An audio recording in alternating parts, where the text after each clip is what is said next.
Let me begin with a simple question. What does it really mean to grow old?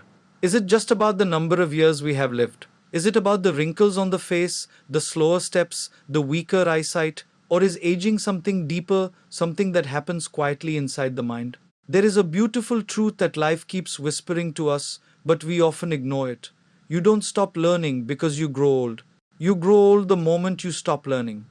Let me tell you a story. There was a man named Raghav. He was 70 years old.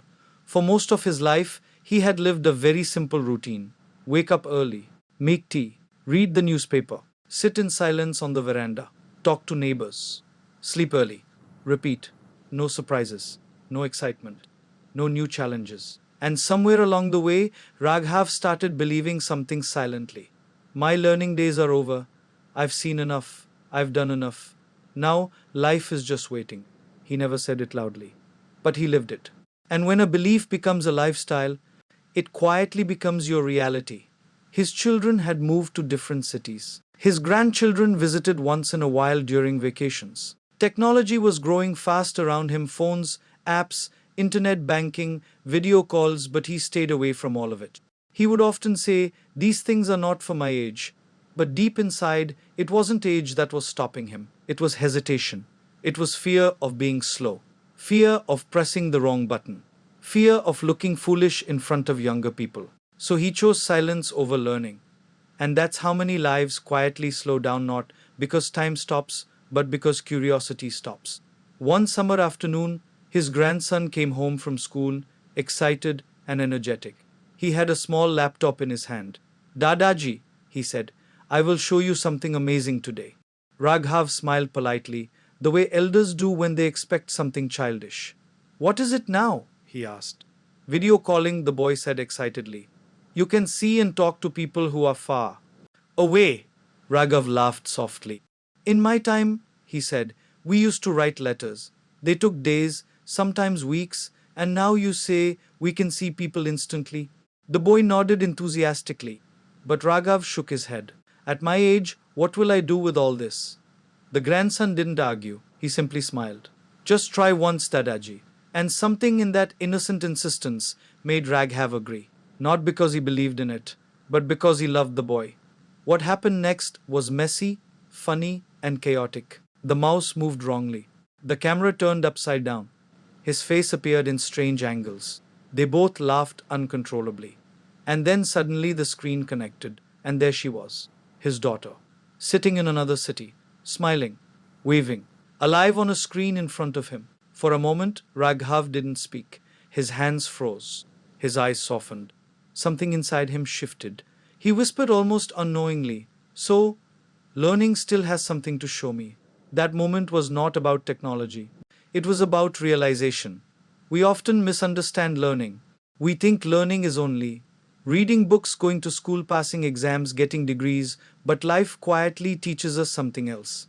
Real learning is learning to adapt, learning to accept change, learning to stay curious, learning to stay connected, learning to remain humble, and none of these have an age limit. You don't retire from learning, you only retire from curiosity. And that retirement is silent but powerful. Because once curiosity leaves, life becomes repetition. Look at nature. Does the tree say, "I have grown enough, I will stop producing leaves now"? Number. Every season it adapts. Every season it changes. Every season it learns to survive differently. The river doesn't say, "I have been flowing for years, I will stop now."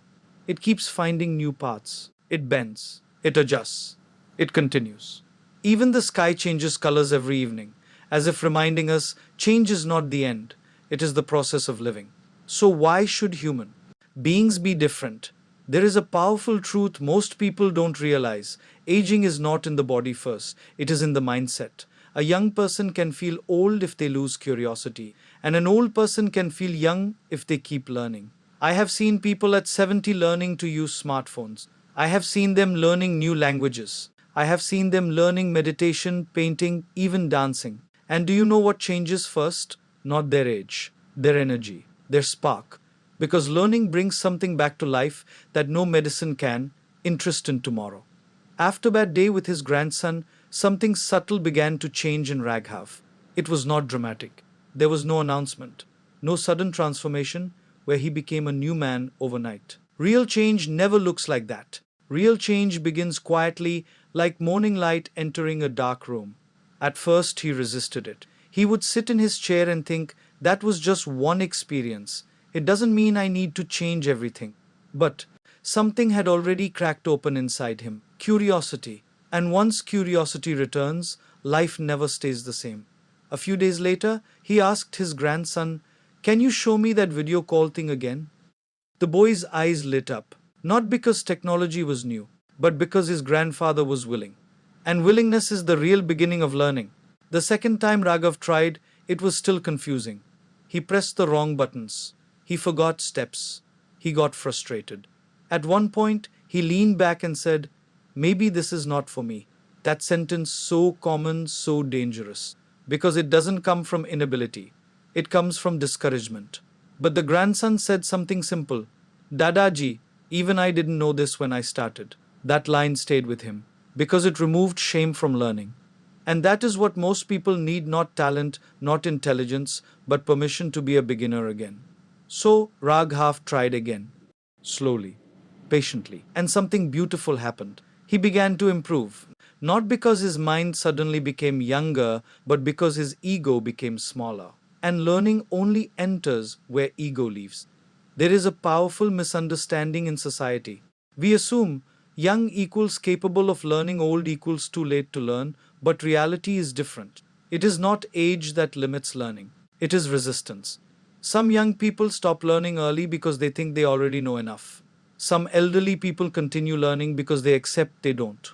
And ironically, the second group grows wiser because wisdom is not knowledge accumulation, it is ego reduction. Have you noticed something?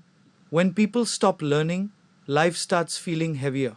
They begin repeating the same thoughts, same complaints, same regrets, same stories from the past. Not because they want to, but because nothing new is entering their mind.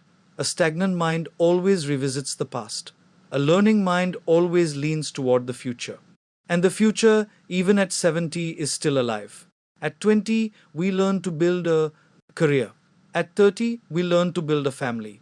At 40, we learn to manage responsibilities. At 60 and beyond, we learn something deeper. We learn how to live peacefully with ourselves. We learn how to let go. We learn how to forgive. We learn how to slow down without feeling useless. We learn how to love without expectations. We learn how to exist without proving anything. And these lessons are not in any textbook. They are only available in lived experience. Months passed. Raghav was no longer the same man. He still sat on his veranda. He still drank his tea. He still read his newspaper. But now there was something new beside him. A phone. Not as a distraction, but as a connection. He would video call his daughter once in a while. He would see his grandchildren grow. He would ask questions. He would laugh more. And slowly, without even realizing it, he stopped saying, I am too old for this, and started saying, show me how. That shift is everything. Because life does not end when learning becomes difficult. Life becomes rich when learning becomes continuous. Let me tell you something very honest. We don't fear learning because it is hard. We fear learning because it exposes us. It exposes that we don't know everything, we are still beginners. In many areas, we will make mistakes, we will need help, but that vulnerability is not weakness. It is life. If there is one age where learning becomes most beautiful, it is not youth, it is old age.